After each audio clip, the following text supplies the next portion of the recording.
Sabe aquela discussão de sempre? Será que dá pra capturar a essência de um RPG de mesa, toda aquela liberdade e colocar, sei lá, dentro de uma caixa? Ah, essa é a pergunta de US$ 1 milhão, né? Pois é, e a nossa conversa hoje mergulha exatamente nisso. O foco é Vampire the Masquerade Chapters, um projeto que parece gigantesco. E a nossa fonte para essa análise é muito especial. A gente está se baseando na perspectiva de um dos coautores do jogo, que prometeu contar tudo. Exato. A missão aqui é entender o que faz esse jogo diferente, como ele tenta equilibrar estratégia e história, e, claro, descobrir o que rolou nos bastidores. Então vamos lá, vamos desempacotar essa caixa. Olha, só a premissa em si já é um desafio e tanto. Porque RPG de mesa vive da imaginação, né? Da falta de limites. Uhum. E um jogo de tabuleiro, por natureza, tem regras, tem um tabuleiro. Tentar juntar os dois é uma corda bamba. Ou simplifica demais e perde a alma do RPG. Exato. Ou complica tanto que o jogo fica, assim, impossível de jogar. Ver como eles resolveram esse quebra-cabeça e com a visão de quem escreveu é uma chance única. Com certeza. Então, pra gente começar, o que de fato é o Chapters? A fonte já adianta que não dá pra chamar de um simples jogo de tabuleiro. Não mesmo. A descrição que ele mais usa é híbrido. É tipo uma mistura de RPG com um jogo tático de combate, sabe?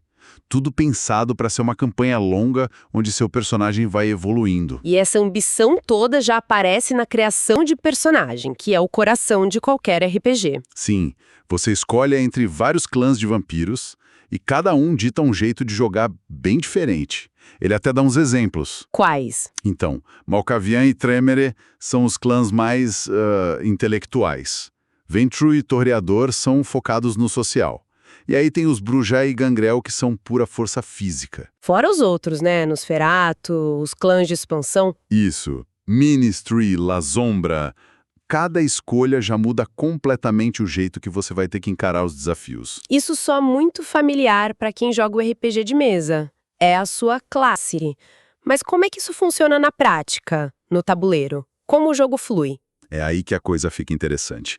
Você tem a sua miniatura num tabuleiro modular, que muda a cada cenário, e são mais de 30. 30? Nossa! E espalhados pelo mapa, tem uns marcadores, umas pistas.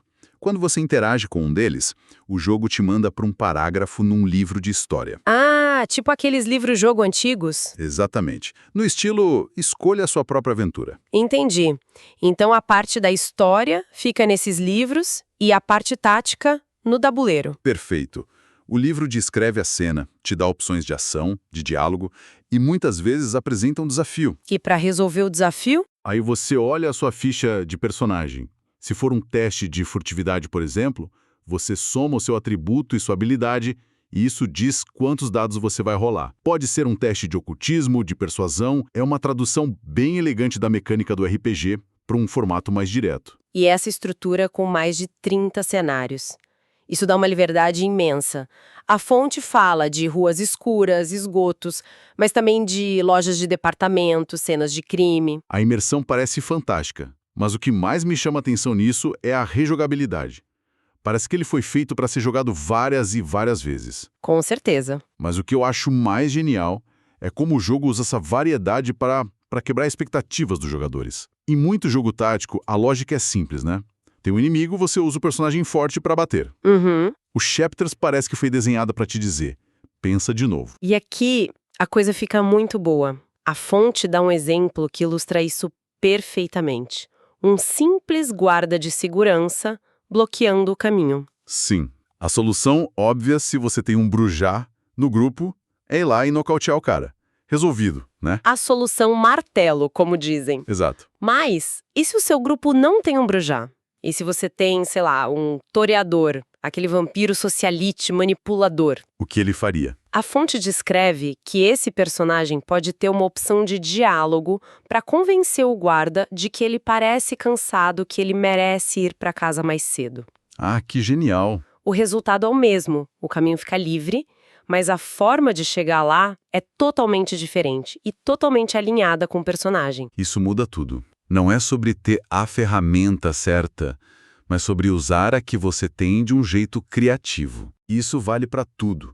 Um quebra-cabeça que parece exigir um teste de inteligência talvez possa ser resolvido por um personagem forte que simplesmente quebra o objeto onde está o enigma. Isso força o grupo a conversar, a criar estratégias baseadas em quem eles são. Exato.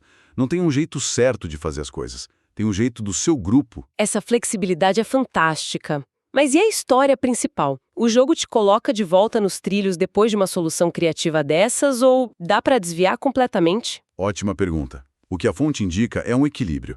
Existe sim uma espinha dorsal, uma campanha principal, mas as suas escolhas, elas têm consequências. Do tipo, Elas podem abrir missões secundárias inteiras, que outros grupos talvez nunca vejam. Ou, pelo contrário, podem fechar o acesso a certas pistas. A comparação que o autor faz é com um videogame tipo Mass Effect, sabe? entendi. Suas decisões moldam a jornada, mesmo que o destino seja parecido. Exatamente. Você pode terminar o jogo, conversar com outra pessoa que jogou e descobrir que ela viveu coisas que você nem sabia que existiam no jogo. Agora, vamos para um ponto que me deixou muito curiosa. O título da fonte é The Gentleman Tells All. Algo como O Cavalheiro Conta Tudo. Sim, isso cria uma expectativa, né? A gente espera uma fofoca, um problema de produção. Um escândalo, mas a grande revelação é que não tem revelação nenhuma. Exato. A revelação é que a experiência de criar o jogo foi incrivelmente positiva. E, honestamente, no cenário de hoje, uma história de desenvolvimento tranquila e colaborativa é por si só uma notícia bombástica. A gente se acostumou com o caos, né? Projetos atrasados, promessas não cumpridas. Totalmente. E o que a fonte diz que a desenvolvedora AFO Games fez de diferente? A palavra-chave que o autor usa é confiança. E essa confiança gerou liberdade criativa. Ele descreve que teve liberdade quase total para escrever os cenários. Ninguém ficou microgerenciando o trabalho dele. Ninguém. Não pediram para ele amaciar os temas sombrios, nem para simplificar a trama. Foi tipo, você conhece o universo, nós confiamos em você, faça o melhor jogo possível para os fãs. Isso deve ter permitido que ele colocasse um nível de detalhe que uma editora mais corporativa talvez cortasse, né? Precisamente. Ele encheu o jogo de referências, de easter eggs para os fãs mais antigos, e esse respeito pelo trabalho dele gerou um ciclo positivo. Ele fala que o processo de escrita era rápido, prazeroso, ele não estava lutando contra o sistema, sabe? Estava trabalhando em harmonia com ele. E sobre esse sistema, ele menciona que não é exatamente o Storyteller System do RPG original, certo? Certo. Ele explica que uma tradução literal do sistema não ia funcionar no tabuleiro, seria lento demais. Então eles criaram um sistema novo, mas que mantém o sabor do original. Mas a base é a mesma. A base é a mesma. Você soma um atributo com uma habilidade para ver quantos dados vai rolar. Mas tudo foi otimizado para a dinâmica de um board game. É uma adaptação inteligente, que respeita a origem sem ficar presa nela. Essa paixão toda, essa liberdade criativa, resulta num jogo que exige muito do jogador, né? Não é só rolar dados e mover peças. Com certeza. É preciso mergulhar em sistemas complexos, pensar fora da caixa, se envolver com a narrativa. Totalmente. E esse perfil de jogador que curte decifrar sistemas, que tem uma criatividade aguçada e um foco absurdo para acompanhar narrativas é um perfil muito potente. É verdade. É uma galera que geralmente já tem uma relação forte com leitura, com pensamento estratégico. Exato. E falando nesse tipo de dedicação em decifrar sistemas, acho que é um bom momento para uma mensagem do nosso apoiador que tem tudo a ver com isso. Com certeza. O mesmo cérebro que se deleita em otimizar uma ficha de personagem ou em encontrar uma solução criativa num jogo, é o cérebro que se destaca ao enfrentar grandes provas. Se você é estudante e está canalizando essa energia para se preparar de verdade, seja para vestibular, concurso público, concurso militar, OAB ou residência médica, a dica é entrar agora em medcoub.com.br. É isso aí. Baixe o app e aproveite o maior banco de questões do Brasil, com provas anteriores de todas as instituições, questões comentadas por especialistas, resumos práticos, aulas completas e flashcards prontos para revisar em qualquer lugar. É usar essa mesma inteligência estratégica a seu favor. Ok, e voltando, Esse universo rico que o autor pôde construir com tanta liberdade, ele não surgiu do nada, né? Ele se apoiou no material de base que os fãs já amavam. Sim, uma decisão muito inteligente. A campanha toda se passa em Montreal e é construída sobre as fundações de um suplemento clássico do RPG, o livro Montreal by Night. Isso deu a ele uma base sólida, né? Exato. Personagens, tramas já estabelecidas que ele pôde expandir e reinterpretar. Para os fãs antigos, é um retorno a um lugar conhecido. Para os novos, é uma ótima introdução a um dos cenários mais icônicos do jogo. Mas, como em todo projeto dessa escala, é quase impossível acertar tudo de primeira. A fonte é bem honesta sobre isso, a primeira versão impressa tinha alguns problemas. Tinha, e ele não esconde. Pequenos erros, tipo pistas que apontavam para o parágrafo errado, eventos que não ativavam direito, coisas que acontecem. Se tornou a forma recomendada de jogar. Ele substitui os livros físicos. Isso. Ele te guia pela narrativa de forma fluida e garante que tudo esteja sempre na versão mais atualizada, sem erros. Muita gente no mundo dos jogos de tabuleiro torce o nariz para aplicativos, né? Existe aquela crítica de que tira a magia da mesa. É um debate válido. Mas, no caso de Chapters, a complexidade é tão grande que o app acaba sendo um facilitador. Ele cuida da burocracia da história, liberando os jogadores para focarem no que importa, a estratégia, as decisões. Ele agiliza o jogo. Exatamente. Mas o jogo ainda funciona perfeitamente sem o app, usando os livros, para quem prefere a experiência 100% analógica. Eles deram a escolha. E essa ideia de evolução nos leva de volta ao ponto da rejogabilidade, que parece ser o pilar de tudo.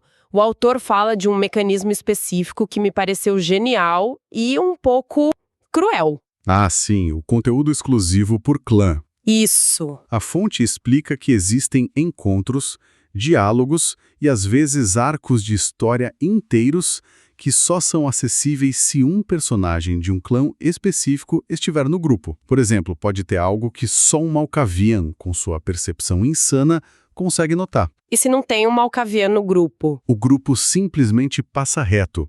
Eles nunca vão saber que havia algo ali. O jogo não te avisa, o conteúdo fica invisível. Uau! Isso é uma decisão de design muito ousada. Do ponto de vista da rejogabilidade é incrível, mas não corre o risco de ser um pouco frustrante? É o grande dilema. Um jogador pode terminar a campanha e depois descobrir que perdeu 20% da história porque ninguém quis jogar com um clã específico. Pois é. Mas a filosofia do jogo parece ser: essa foi a sua história, a história do seu grupo. Não existe uma campanha completa. Cada jornada é única, moldada por quem está na mesa.